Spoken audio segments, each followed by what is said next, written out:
bizim veli nimetimizsiniz. Vatandaşımız bizim veli nimetimiz. Siz olmasanız biz olmayız, belediye olmaz zaten. Anlayış bu olursa bir vatandaşı bekletenin hiç affetmem. Bak bugün değil, yarın gel anlayışını kesinlikle biz kabul etmiyoruz.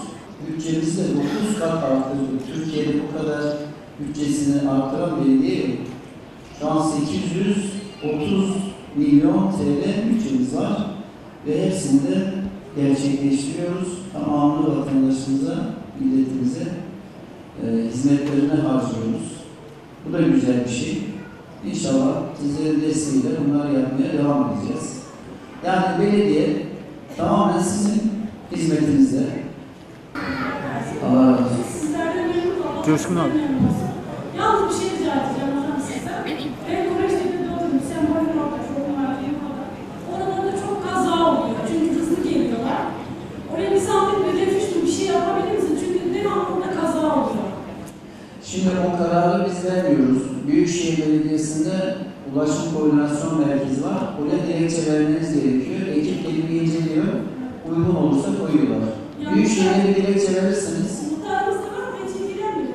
siz direkt Büyükşehir'e dilekçe verin. Onlar gelip bakarlar. Tamam. Çok teşekkür ederim. Allah razı olsun. Savcılar Abdülhamit Mahallesi'ne yeni bir yerleşim merkezi. Orada yollarımız yapılmayı, otobanın alt tarafında üst geçin orada toz toprak içerisinde o yollarımızı bir an önce asfaltlanıp herhangi bir dolmuş hattını, Sümerberk veya Cumhuriyet dolmuş hattını o tarafa yönlendirmek istiyoruz.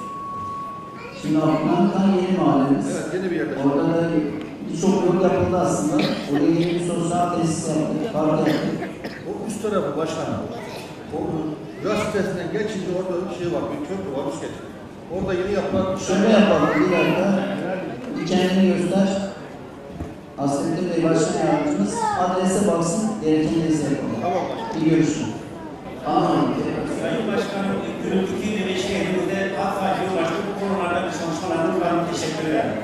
Gürültü kirliliğinin en büyük nedeni kulak çalmak. Evet. Bunu da yapan biziz vatandaş olarak. Demek ki çalmamamız gerekiyor. Teşekkür ederim başkanım. Başkanım, ben milli masa tenisçiyim. Neden çocuklar gitmiyor? Çanakkale'ye. Evet. Şunun için gitmiyor. Kaç yaşındasın, kaça gidiyorsun? 5. sınıfa geçtim. 5'e geçtin. Şimdi Çanakkale uçakla götürüyoruz. Belli bir yaştaki çocukların refakatiyle gitmesi lazım. Bir. Şimdi seni götürdüğümüz zaman ya yanında anne veya baban olması lazım. Bir de uçak yolculuğu, sonra orada vapura biniliyor, otobüslere biniliyor, zor bir yolculuk. Çünkü sabah 6'dan uçak kaçta kalkıyor? 6.30'da kalkıyor. 6.30'da uçağa yetişmek için 4.30'da kalkmanız lazım. Dolayısıyla gecede dönüş saat 12-1'i buluyor uçakla tekrar. Yani neredeyse 20 saat ayakta kalmanız lazım. Küçük yaştaki çocuklar buna dayanamaz.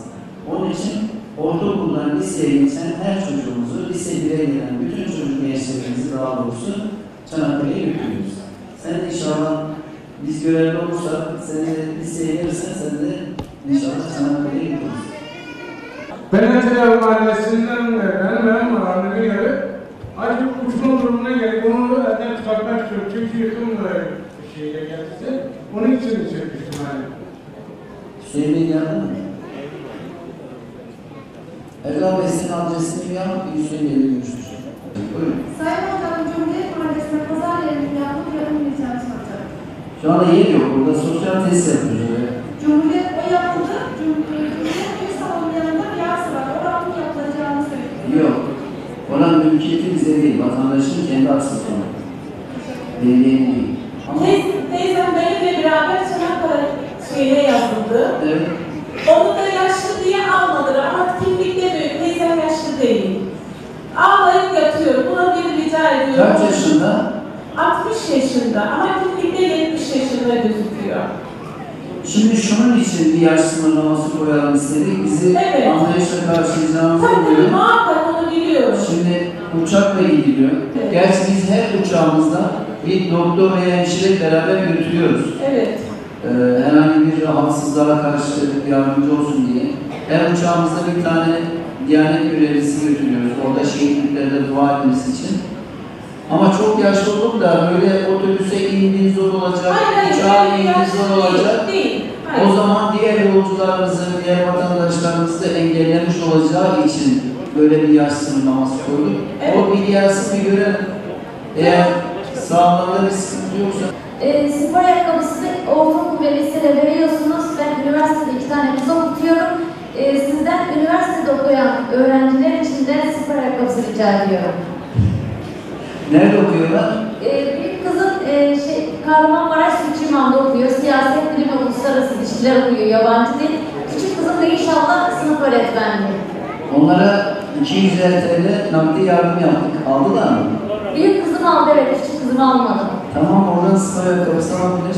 İhtiyaçlarını karşılasın diye. Fakat başka bir şey yok. Sınıfın gücü yok. Evet.